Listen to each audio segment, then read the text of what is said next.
All the ingredients for my chili. Jalapenos, they get sliced into dimes. 1 onion, large, chopped or 2 small. The garlic I like to put through a grater or a garlic press. If you don't have that, you can just chop it or smash it. 4 different cans of tomatoes. We have fire roasted garlic, regular petite diced, fire roasted and medium green chilies, and the most important is with Italian herbs. Now you can replace the garlic and the chili ones with standard petite diced, but the Italian herb ones are very important. Some of them sell like oregano, garlic, and basil, tomatoes, stuff like that. I prefer the pinto beans over kidney beans. 1 bottle of beer of your choice, and then 2 pounds of protein. Now, if you replace this protein with, say, lobster or shrimp, then you want to add 3 teaspoons, or 3 teaspoons also equals 1 tablespoon of Old Bay to the recipe. For spices, we have salt, cumin, of course, chili powder, peppercorns from the south of India, my 2 secret ingredients, paprika and wasabi powder, and then you're going to use a teaspoon of whatever hot sauce you want. And through the hot sauce and the jalapenos, or whatever peppers you want to use, you can use habaneros, serranos, whatever. You can control the heat, so how spicy it actually is. And then for cooking, I like to use a little olive oil and sometimes some lard. Now, as you can see, I got my onions chopped. You want a nice consistency, 2 consistencies really. You want some finely chopped and a little bit of coarse chopped. This time I just mashed the garlic and then fine chopped it. And of course you already saw those. So then what I like to do is I take and put the spices in a bowl, and I whisk them together all at once, so they're pre-mixed. And then what we're gonna do is 3 teaspoons of cumin. Oops, a little bit much, it's okay. Just wing it. And then 2 teaspoons of paprika. Now you can use any kind of paprika you want. This is Hungarian style sweet paprika, which goes really nice with the chipotle sauce. You know, just wing it, measure it. Then the salt, 3 teaspoons of salt. Sometimes you have to add a little more salt later at the end for flavor. It just all depends. It seems very random with the sea salt. Not as consistent as like kosher salt. And then the big boy, spice, which is our chili powder. We're gonna go 2 tablespoons on that. Now this particular chili powder is from northern India, just because I'm too cheap to pay $8 for the Mexican chili powder. So we want to mix everything in there but the wasabi. The wasabi goes in last because we're going to cook this spices off. Now usually I use a whisk, which I will off camera, and you want to whisk this together till it's nice and mixed up. Once you do that, then you can proceed to the stove.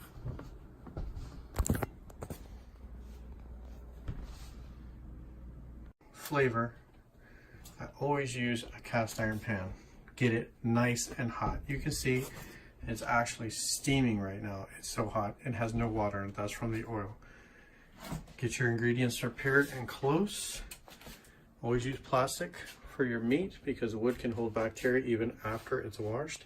And make sure your beans are rinsed really good. If they have any kind of soapy, bubbly look after you're rinsing them, they're not rinsed properly yet. And this is really good. It gets any kind of leftover toxins and stuff that might be in the bean soaking juice out of them. So then from there, we're going to just add our onions and start cooking. So hopefully this camera angle is not too bad. We're going to start by adding maybe 2 tablespoons of olive oil. and you'll see it'll begin to separate, and then we need to put our onions in straight away. I like to stir with a wooden spoon.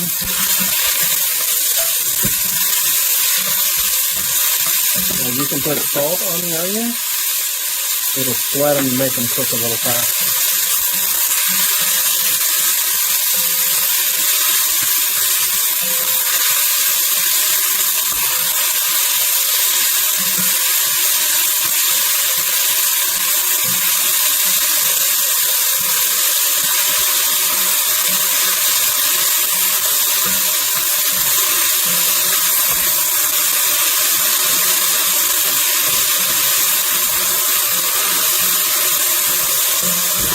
I like to cook on very high heat.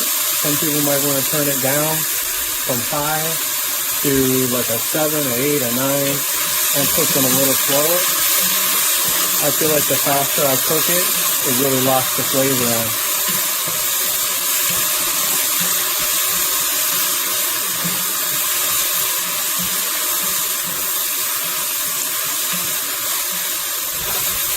What we're looking for is just when they're beginning to get translucent. And then we're going to throw in the meat.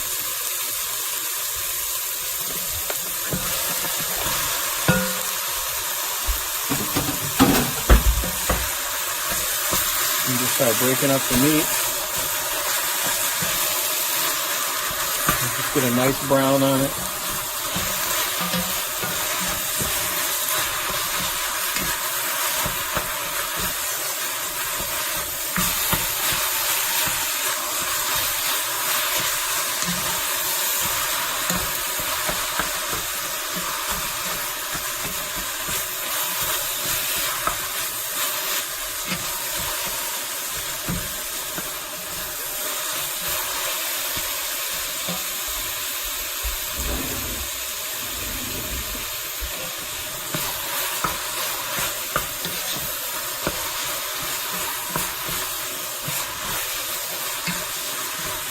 Gordon Ramsay says, no color, no flavor. And I found that to be absolutely true. When you're cooking something off in the high heat pan like this, especially in a cast iron, you're not getting any color, you're not getting any flavor. If your pan's too cold, you end up getting too much liquid and it'll be like you boiled the meat instead of seared it. When you sear it, the flavor seals in. When you boil it, the water pulls the flavor out of what you're cooking.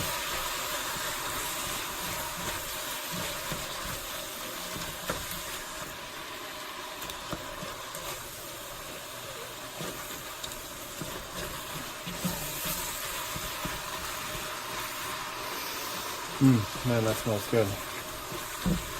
So by the time your beef is brown, you want to have your onions right at that translucent level. And when there's a little pink left, you're going to want to go ahead and add your hot peppers. And watch out, because these will burn your eyes and your garlic. And then maybe another minute you get it in there just to get the little raw flavor off the garlic. And the whatever hot pepper you use, in this case jalapenos, or jalapenos if you want to call them that. Now, in a minute,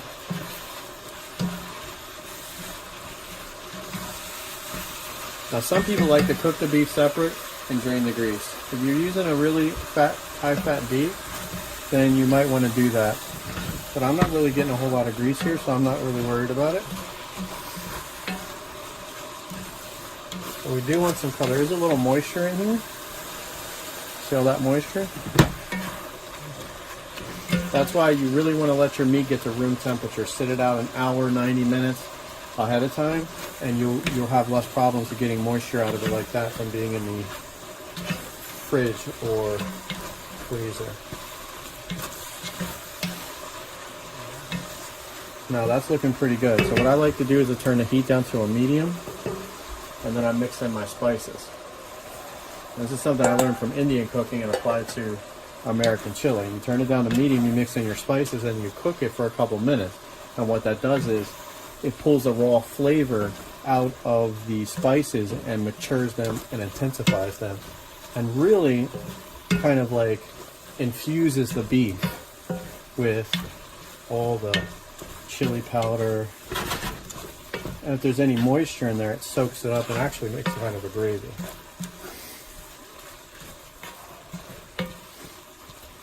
You just want to cook a couple minutes.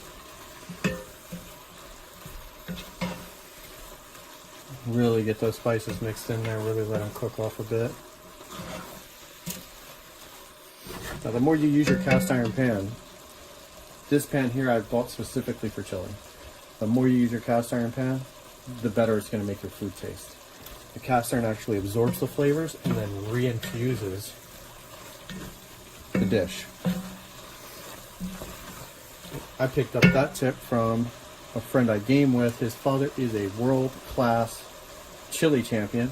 His secret is he uses a cauldron that is more than 150 years old. So he gives his recipe away for free because his secret to his chili is actually the cauldron, the seasoning in the cauldron, and not just the ingredients.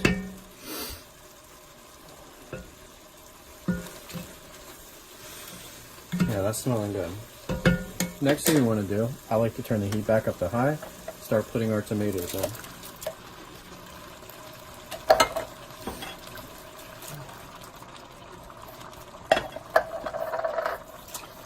I only use organic tomatoes, and I found that some brands are better than others. The Muirglens, the 365s are actually really good, but like the stuff from Giant and Safeway could be better.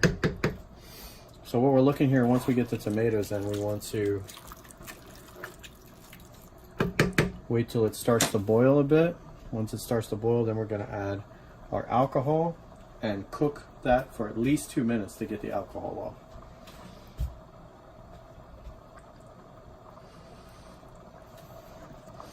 So it's starting to bubble right here. And remember, when you're using high heat, if you're using ultimate high heat like I am, you can't be shy about stirring because you're always in danger of burning.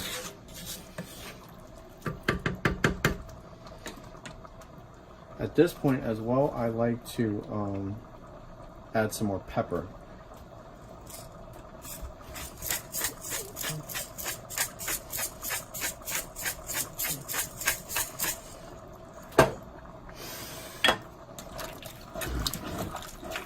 That's smelling real good.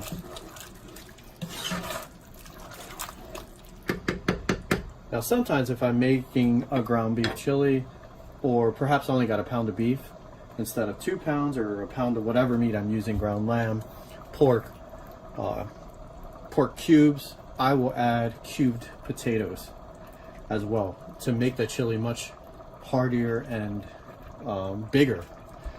So now we're bubbling, and we're going to add our beer.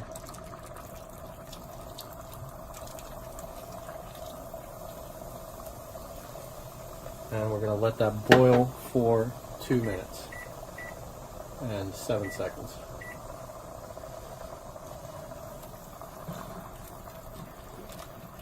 What's that going to do is going to cook the alcohol out and just leave the flavor of the, yes, that does say Dirty Bastard.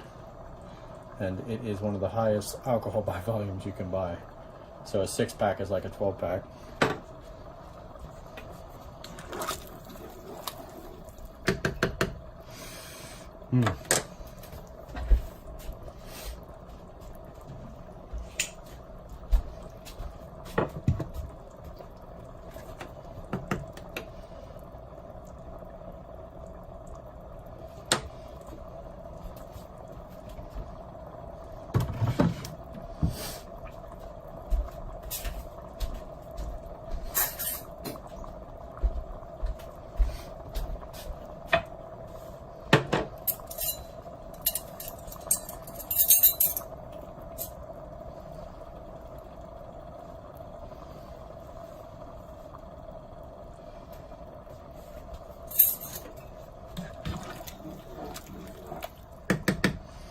something else I do sometimes, and I did not do this time, is once I put the oil in, I will throw some mustard seeds in there. And that really does add a little extra flavor, a little extra zing to the chili.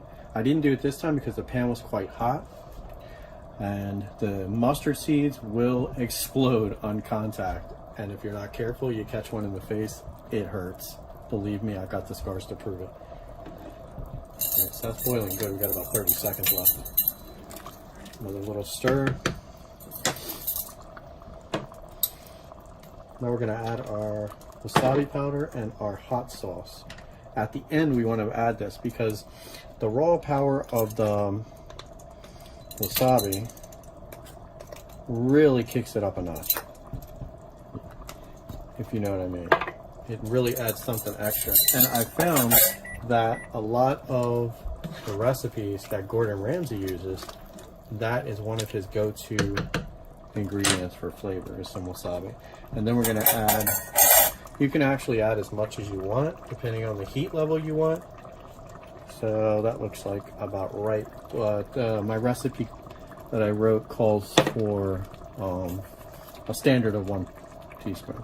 So mix that in really good. Then we're going to add our beans. Remember to make sure that the beans are rinsed well.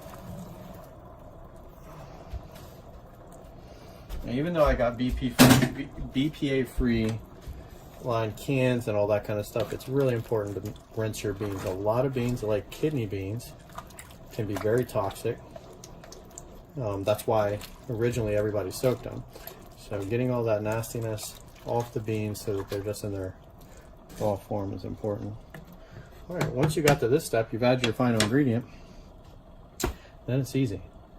Normally I have Anissa come taste test this, and then I'll adjust the salt and pepper as needed. And basically simmer for 45 minutes. If you add potatoes or you're using kidney beans, I suggest simmering it for 54 minutes with the lid on.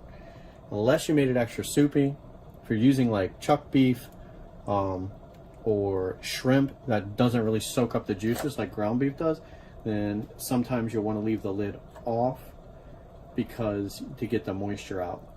But you have to play that by ear. So now it's starting to boil.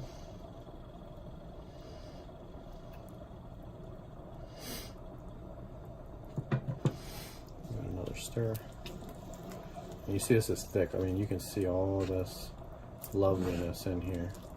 And then that's gonna just turn into a wonderful kind of like thick gravy that's just gonna coat the tomatoes, the peppers, the beef, and the beans. All right, we'll crank it down to a 2.5. So my electric stove sucks. And throw the lid on it. See you in 50 minutes. I have the finished product, ground beef chili. See, it's fresh off the stove. Nice, thick, good consistency on the liquid. Now this, if you keep it overnight, will get super, super thick. And like really stick to it. So it's just as good, maybe better the next day than when you initially cook it. And that's my chili. If you have any questions, you know where to come.